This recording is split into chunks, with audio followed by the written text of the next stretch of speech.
Some of the things that I see that happen when I'm partnering with organizations that really place safety as a priority is they see their retention rates get better and increase. They see employees really wanting to be productive and wanting to be invested in the work that they're doing within that organization. And I think they also hear from others. They share out. Employees will share what are the practices and the things that their organization is doing, because that's how they're talking about safety and that's how they're talking about how they're feeling in the workplace. The consequences of not taking workplace safety seriously are really going to impact an organization's bottom line. When you don't take workplace safety seriously, you may be out of compliance depending on where you are, what's going on.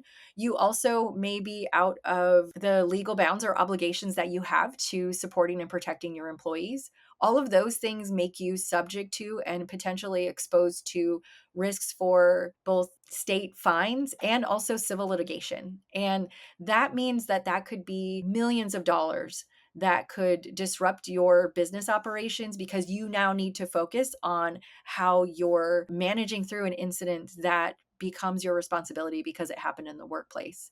Another thing that I see organizations that don't make safety a priority. I see their reputation get impacted. 90% of employees now look at some of the safety processes that are happening before they even sign on to join a new organization. They want to know how you're protecting their information, how you're protecting them when they go into the office.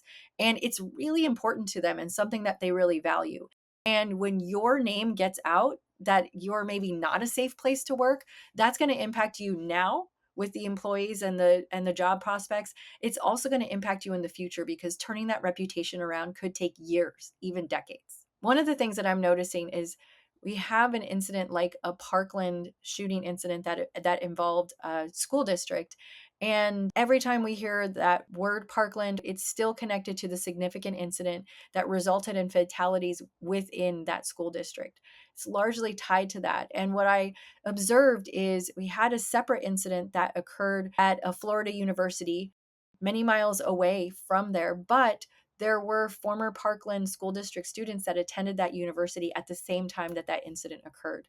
And what I saw happen was the media also linked the Parkland incident to that, even though it was completely disconnected from what happened in that Florida University incident. So we're seeing this reputational damage. The media reminds your employees, your customers, your clients that these things have happened, and it can be so hard to take back that reputational damage and recover from an incident that has drawn media headlines and also continues to remind individuals about your potential response to a significant event. If you're thinking we should probably look at our approach to threat management, you're right. But here's the thing, building teams isn't about following a template.